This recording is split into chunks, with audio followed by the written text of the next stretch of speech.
Okay,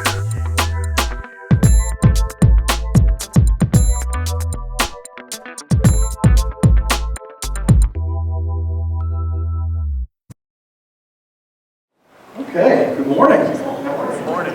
We are continuing in the book of Judges, and we are in our second lesson on the story of Deborah, and we'll spend at least another week on Deborah, another session.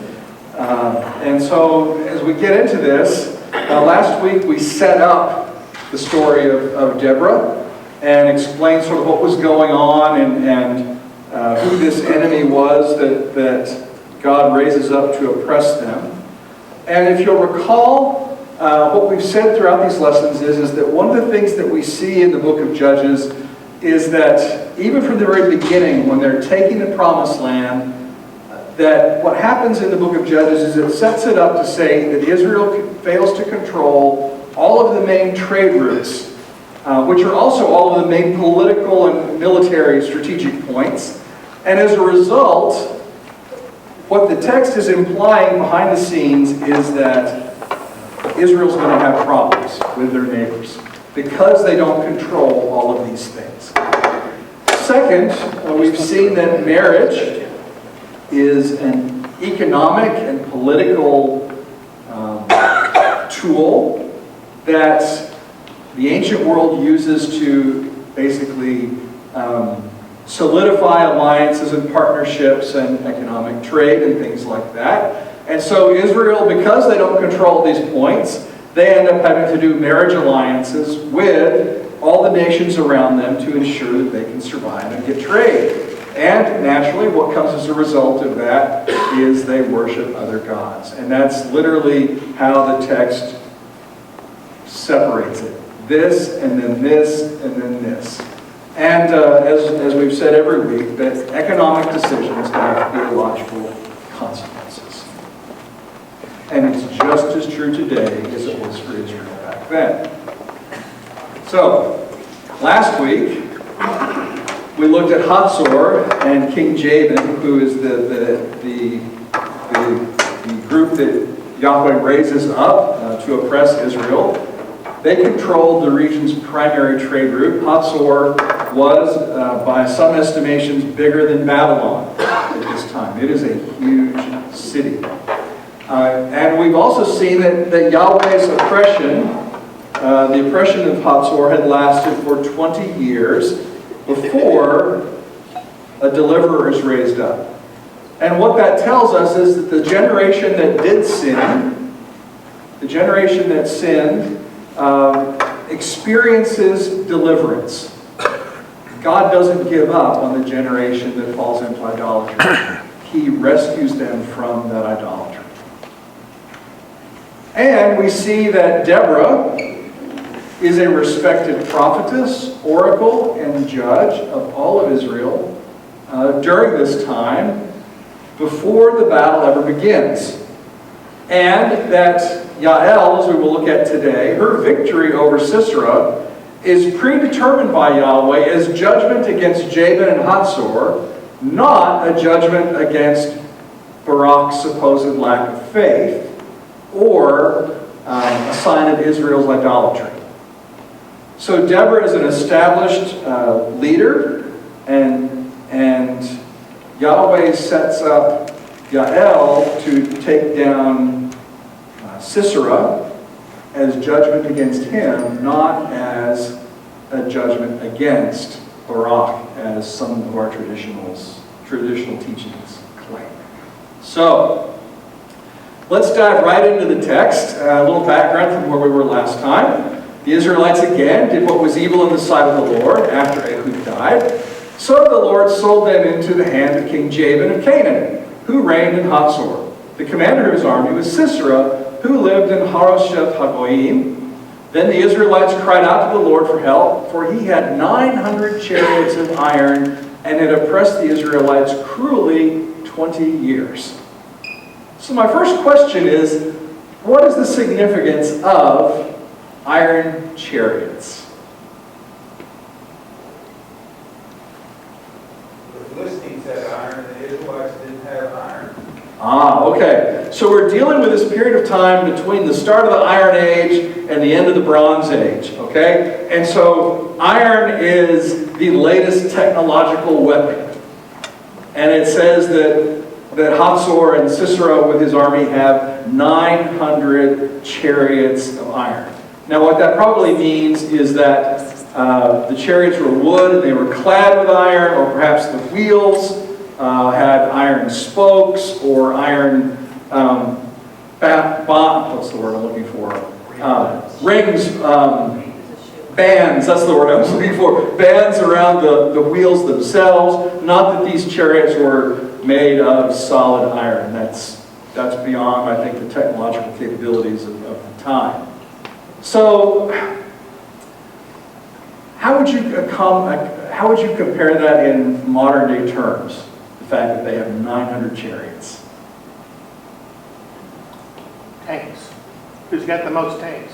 Okay, so in a way, yeah, in some sense there is a real connection with tanks. And I actually thought, well, maybe tanks is the right one. I think maybe, though, in a modern era, tanks have kind of become sort of commonplace.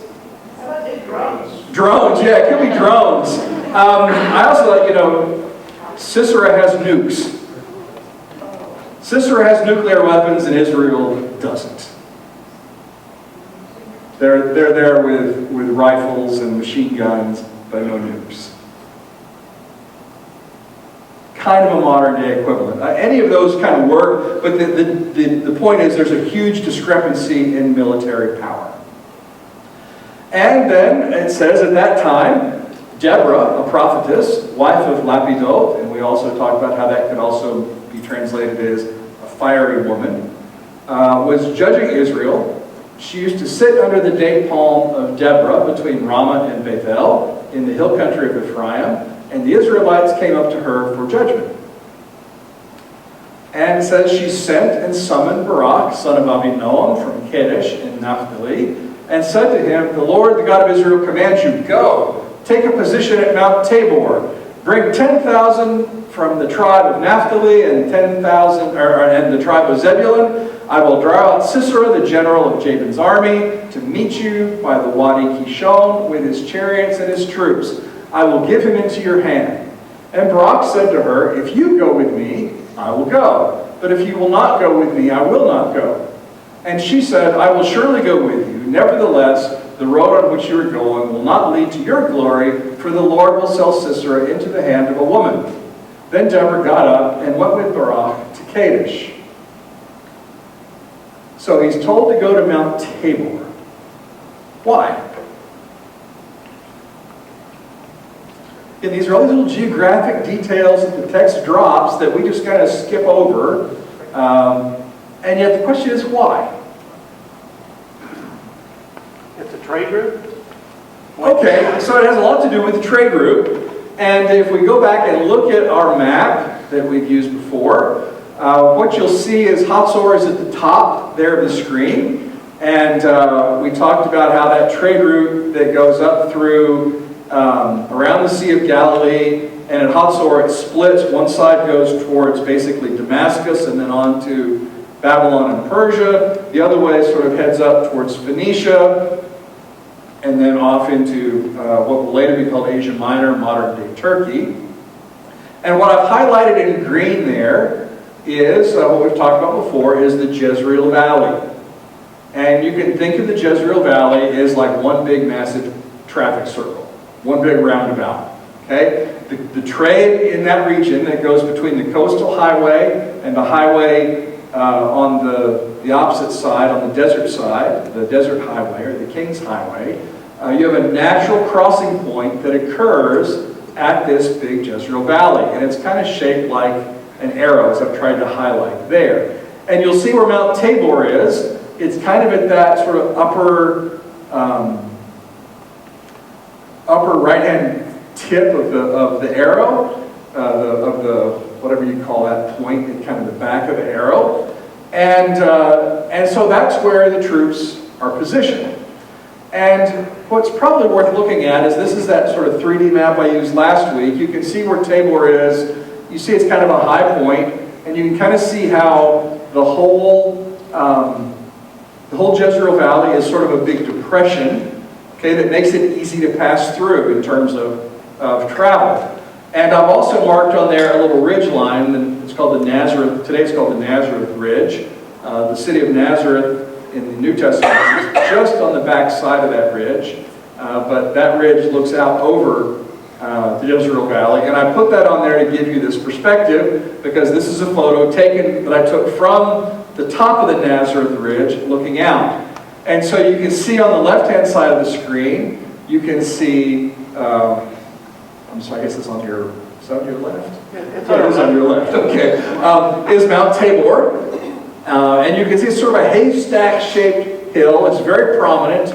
And then it's a little harder to see, but in the distance to the right side of the screen is where Jezreel is, the actual town of Jezreel. So what happens is the trade actually, there's a trade pass that runs right along Mount Tabor, okay, that goes up to Hazor. So it is sort of a choke point for this sort of strategic sort of battle. So Yahweh tells them to go there for a very specific reason.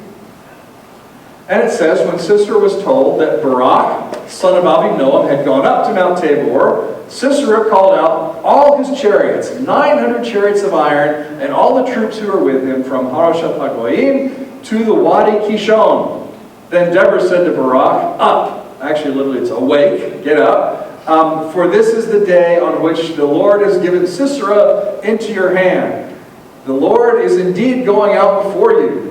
So Barak went down from Mount Tabor with 10,000 warriors following him, and the Lord threw Sisera and all his chariots and his army into a panic before Barak. Sisera got down from his chariot and fled away on foot, while Barak pursued the chariots and the army to Haroshath Hagoyim. All the army of Sisera fell by the sword.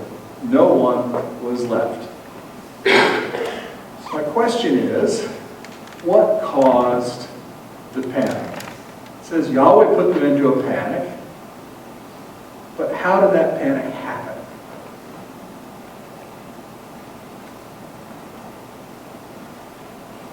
Could it have been that I don't know what time of day it was. You know, she said, wake up. Could it have been a strategic surprise? You know, they were more in the valley, right? They were up the mountain, and I don't know what they thought. They were going to meet, shake hands, and then fight. I don't know. But they were surprised and caught unawares. Who was caught unaware? The Sisera and his army. Okay. Anybody else have an idea? Typically military, you want to have high ground, Yes. and that gives you a fairly good advantage. Okay. That's mine, because it mentions Tabor, and it's like the highest place. It's a big high spot. Yeah. And they're all kind of up on it, right? And so what really has to happen is that if Sisera and the army is going to attack them, they're going to have to go up the hill, and they're going to have to be in the Jezreel Valley. Okay? Okay, chariots may not go up hills, but you got this big plain, right? Which seems like it ought to be a good place for chariots. However, the iron is very heavy. Say that again? Iron is very heavy. Iron is heavy. Iron is heavy, okay? There are actually a couple of textual clues here that I think give us some indication of what might have happened. And one is, it talks about this army coming to a place called Wadi Kishon. Some of your translations might say the Kishon River. Okay? The Hebrew word, I'll tell you what the Hebrew word is in a minute. And then it says that Sisera got down from his chariot and fled on foot, which is not something you would normally do in a chariot unless the chariot's got a problem. Could be stuck in the mud. Okay, so let's talk about what is a wadi. Well, the Hebrew word is nachal, and it literally means a torrent or a brook. Now you may think, well, torrent and a brook are two sort of very different things. Hang on. Israel is a rain-dependent land. Okay? There are no major flooding rivers like there are in Egypt and like there are in Babylon and Persia or in the United States. It is completely rain-dependent. And as a result, what happens is that the stream beds are often dry. We lived in Austin for 20 years. Very similar climate to the land of Israel. And we see every spring in the hill country and around Austin, what happens? Flash floods. Flash floods, because you get some rains, and the rains may not even be happening where you are. The rains are well upstream, and that water just collects and rushes. Okay? That rain upstream can cause rapid and violent flooding. When I was living in Israel, we were in Jordan on a field study trip, and it started raining. And we were actually on our way from Amman down to Petra, which we'll visit next year on the Israel Jordan trip. And traffic just came to a standstill. And about a mile ahead of us, the Wadi, rapidly and unexpectedly, just cut loose across the road. Swept every car on the road completely out.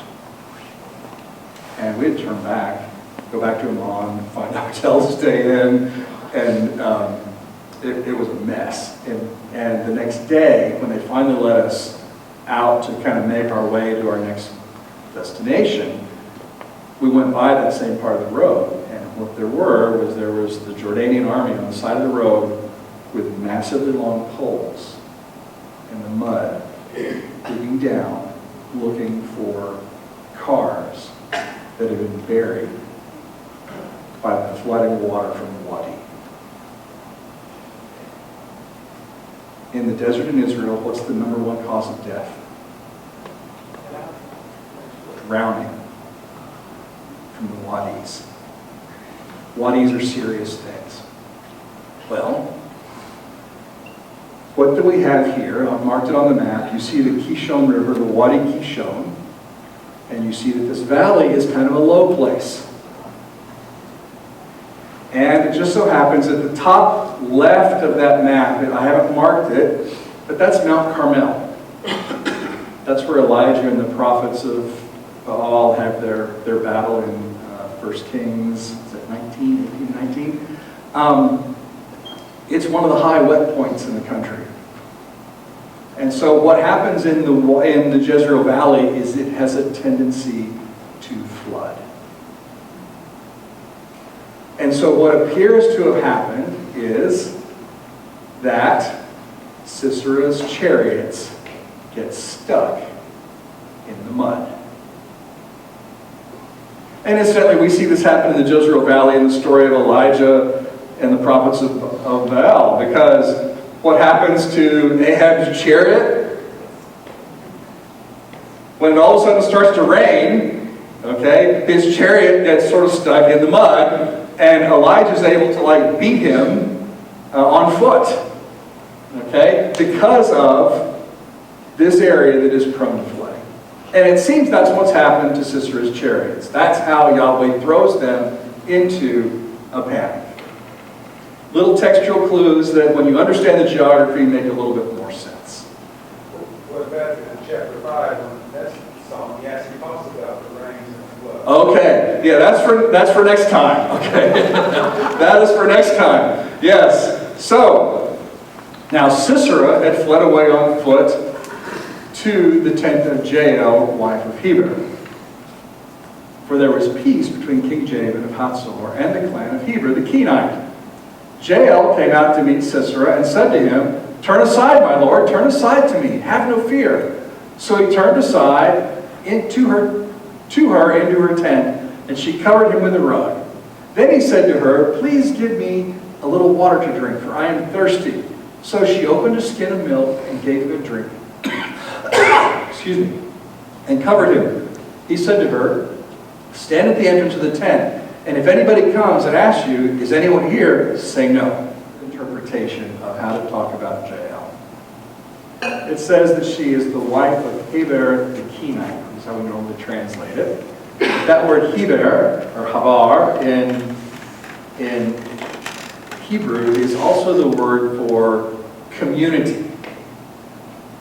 So it could be that this is saying that Jael, a woman of the community, a woman of the Kenite community. Or it could be the wife of Heber. Either one is possible. We don't know.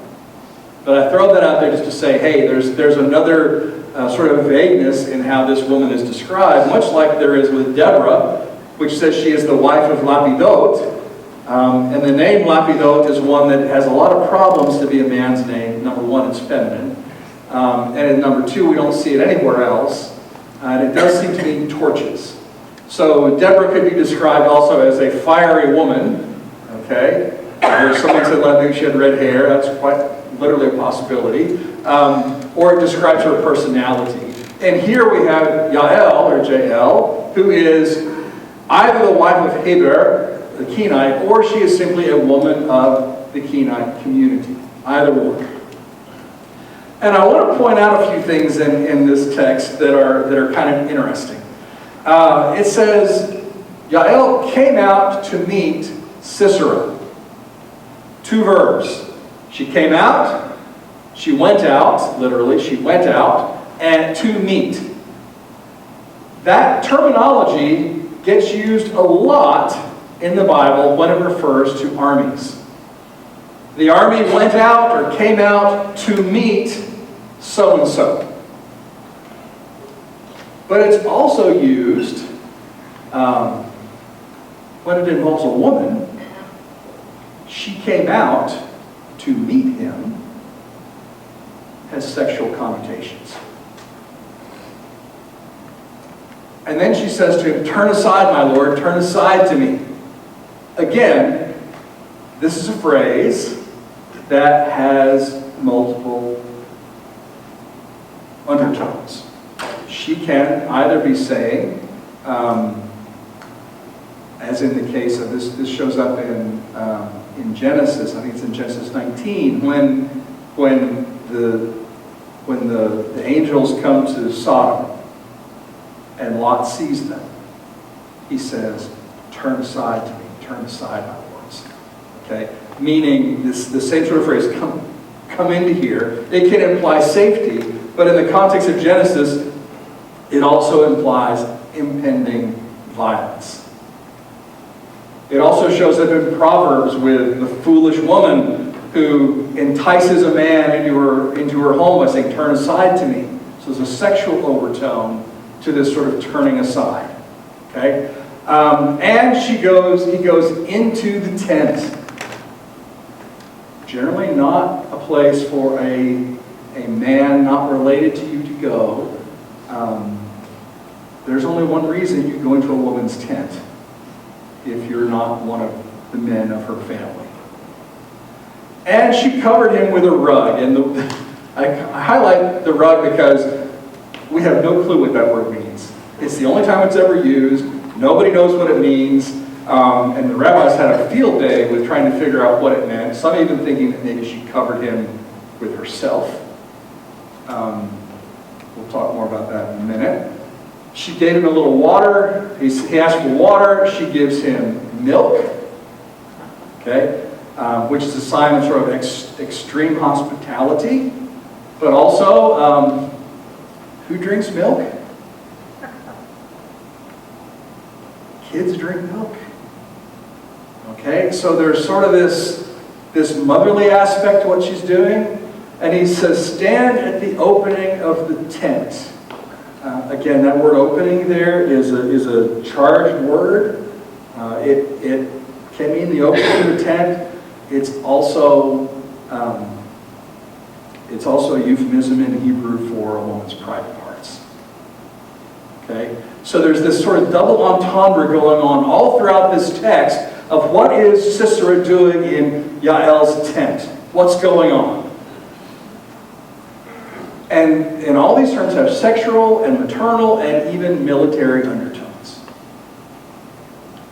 And then it says, and I opted to translate this myself because there were some things that the English just didn't reflect completely.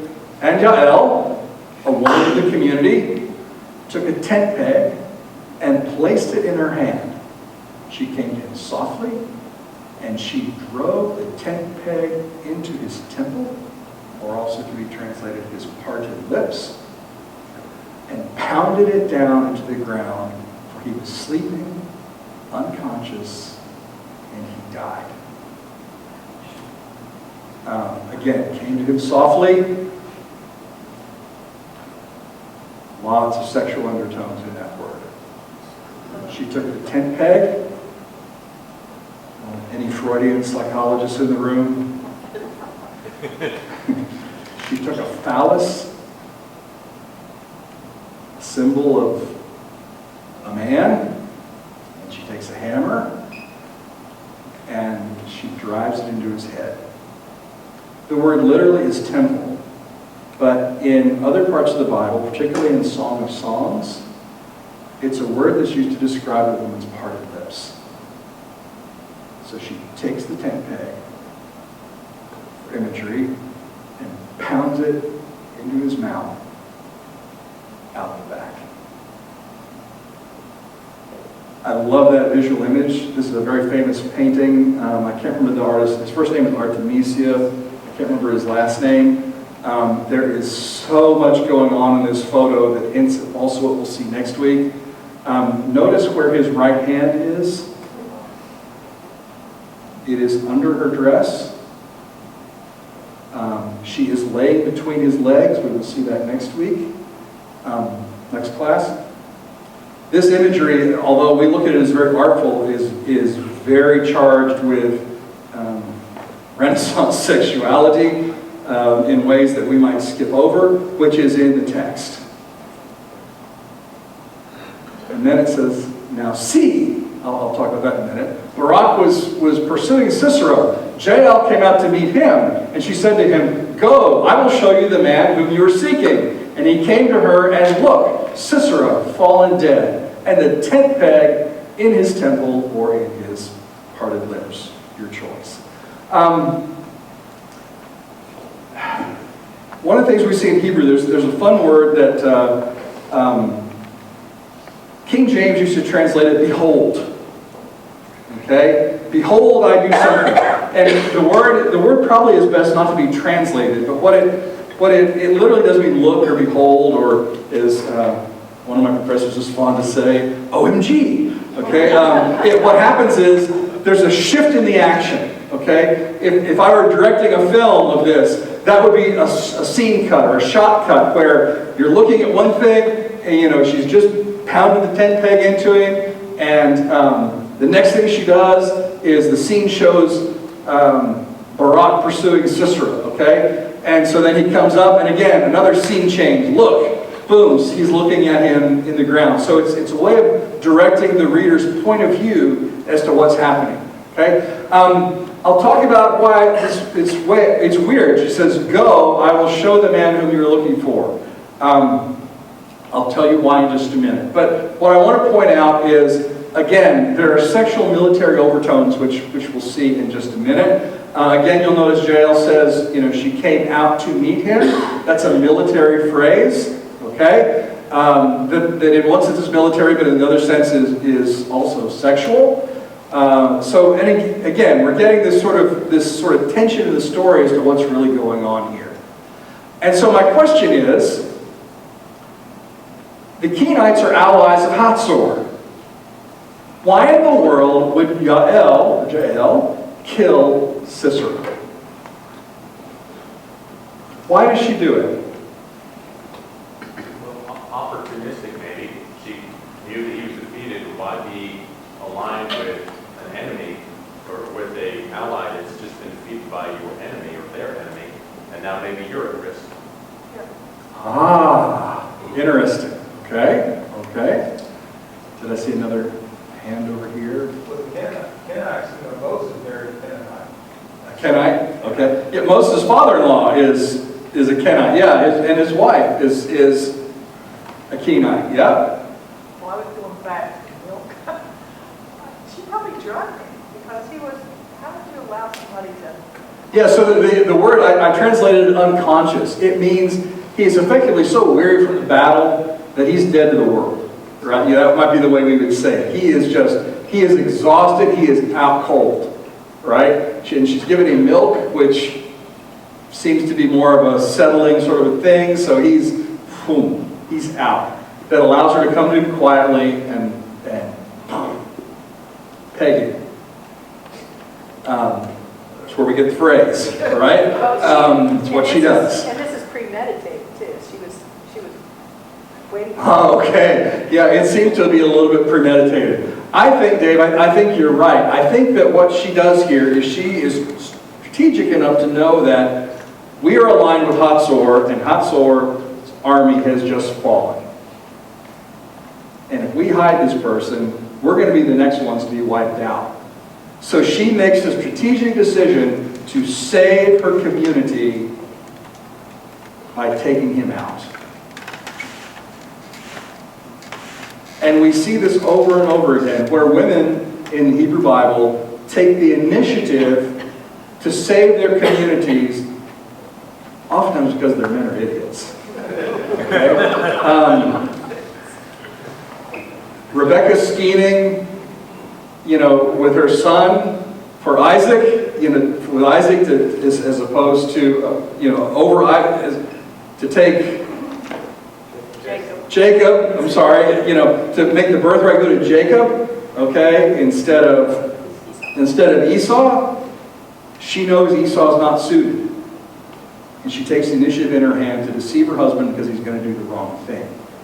And the whole community will suffer. Okay?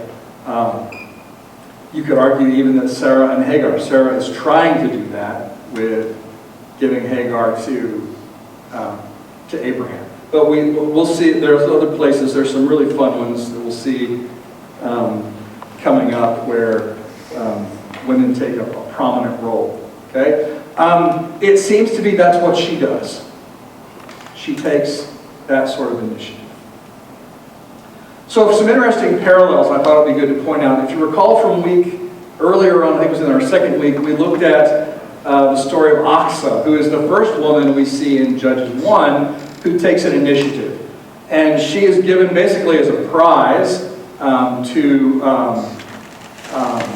Othniel for taking Kiryat Sefer. And she tells Othniel, hey, go ask my dad, her dad is Caleb, for a field. And apparently he doesn't want to do it. And so it says that Aksa got on top of her donkey and went to see her father, and she pounded down from atop her donkey. And I translate that particularly pounded down. She's not happy when she pounds down from that donkey. And we see that in the case of Jael, that she takes that tent peg, drives it through his head someplace, and pounded it down into the ground. The only time that verb shows up in the Hebrew Bible is in the story of Aksa and in the story of Jael. The only time. So I think there's sort of an emotional implication that's going on there. Another one that's kind of fun is, we looked a few weeks ago at Ehud, that he took his sword in his left hand, his dagger, and he thrust it into Eglon's belly. That word thrust is the same word used to describe the tent peg as it goes into his temple or his parted lips. And yes, that verb has sexual overtones. We also see that Jael came out to meet Sisera.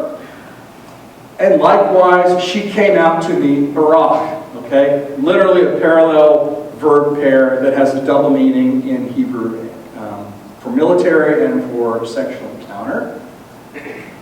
And when Deborah summons Barak, she tells him, go, take your position at Mount Tabor. And ironically, it's that same imperative, go, that Jael uses when she calls Barak to come to her. And I think there's an indication, there's a parallelism meant there to say, hey, what Deborah told you to do at the beginning, we're seeing it here. Okay? This is not the normal word you would use in Hebrew to say, come over here. Okay?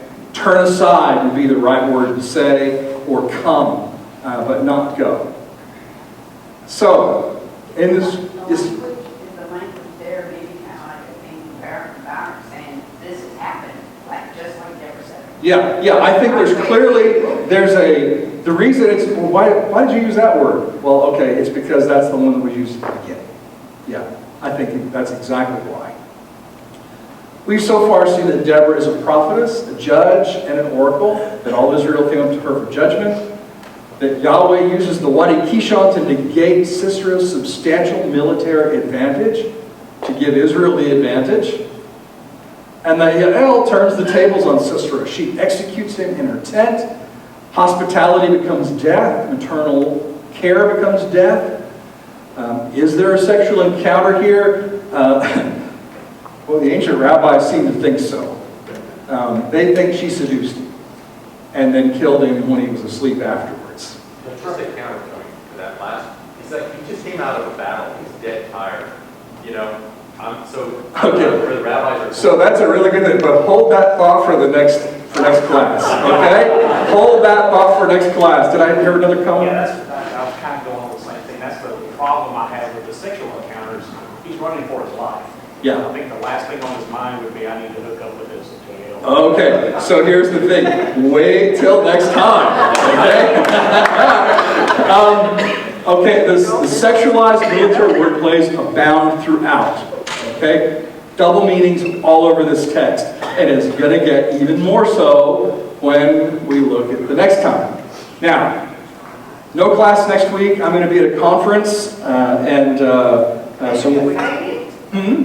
I'm leaving you hanging, and I'm giving you more time to study, okay? Because next week, what we get is Deborah and Jael, the musical, okay? Because that's what happens in chapter 5.